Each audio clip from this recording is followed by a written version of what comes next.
So we're diving into something pretty fascinating today, the science of predicting what people will do. We're going to look at how our own minds pull off this incredible trick, and then see how that same skill is used to do everything from leading a team to building a massive business. I mean, really think about it. It's a question we bump into constantly, right? In every little interaction. We're always, whether we realize it or not, making guesses, making predictions about people. But how often do we actually get it right? To figure that out, we've got to look at the science of how our brains even attempt it. So how do our brains do it? It's not magic. Turns out we all have this kind of powerful built-in psychological toolkit that we rely on, even if we've never heard of the official names for these tools. Okay, first up in that toolkit is something called theory of mind. The best way to think about it is like your brain's own social GPS. It's that core fundamental ability to get that the world inside someone else's head, their thoughts, their feelings, is totally separate and different from yours. Without that, you're just flying blind. You can't possibly guess the real reasons they do what they do. And then, layered right on top of that, you've got attribution theory. Now, if theory of mind is the GPS, this is like being your own little behavioral detective. You see someone do something, and your brain immediately goes, okay, why'd they do that? Was it just their personality, something internal, or was it the situation they were in, something external? And believe me, the answer you land on changes everything. And here's the catch. This is where our inner detective usually trips up. We are all, and I mean all of us, wired with something called the fundamental attribution error. When someone else messes up, our gut reaction is to blame them. They're just lazy or they're disorganized. But when we make the exact same mistake, oh, well, that's different. We blame the situation. I had a bad day. The traffic was terrible. Just knowing that this is our brain's default setting is a huge first step to getting better at this stuff. So when you put all these theories together, you get this really powerful predictive lens. You can try to infer what people are thinking, hunt for the causes of their actions, watch how they learn from each other, and even spot basic patterns in how they react to things. Each one is a different angle, a different way to understand why people do what they do. Let's see how it works in the real world. Okay, so this isn't just some fun psychology lesson. This ability to predict is the actual engine behind some really critical skills. And honestly, there is no better place to see this in action than in leadership. When you boil it all down, leadership is influence. That's it.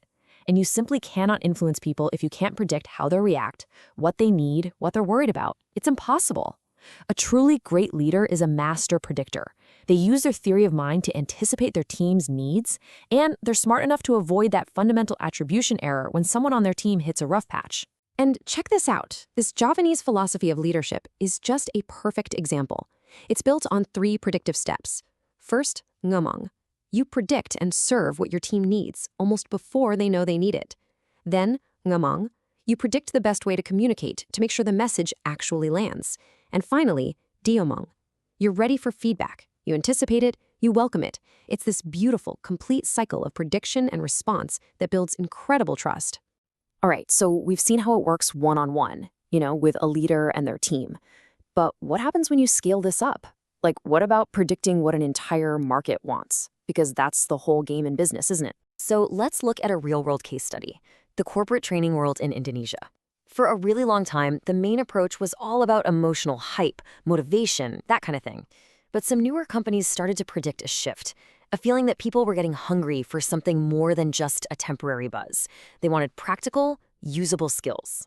And look, you can't argue with the numbers. That old model was a huge success. A company like ESQ has more than 1.5 million alumni. So clearly, the market for this stuff is enormous. But that kind of massive success also creates the perfect opening for someone new to come in and shake things up. And here's where the prediction starts to come true. The cracks begin to show. People started getting tired of the same old thing. This quote just says it all, doesn't it? I became immune. That's market fatigue. In a nutshell, what used to feel powerful now felt boring. A whole slice of the market was officially ready for something different. And then, on the flip side, you get testimonials like this one for the newer, more strategic companies. And listen to the keywords.